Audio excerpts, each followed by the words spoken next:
সর্ববৃহৎ কোন সংখ্যা দ্বারা 211 এবং 939কে ভাগ করলে প্রতি ক্ষেত্রে 3 ভাগশেষ থাকে?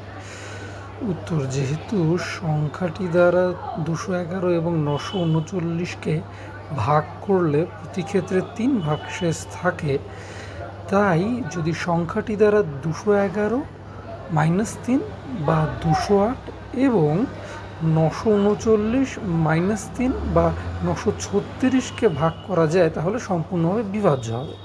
সুতরাং নিম্ন সংখ্যাটা হবে 208 এবং এই 936-এর HCF, তাহলে 208 আর 900 HCF-এর 936-এর HCF আমরা বের করে নেব। 208 ভাগ 936, 4 দিয়ে বিভাজ্য, 4 × 32, 4 দুগুণে 8, নিচে হবে 104, 104 দিয়ে আবার আমরা 208 দিয়ে ভাগ করব, তাহলে 2 দিয়ে বিভাজ্য হয়ে যাবে, 208। তাহলে সুতরাং আমরা বলতে পারি যে 208 এবং 936 এর HCF হবে 104। তাহলে আমরা লিখে ফেলি 936 এবং 208 এর HCF 104।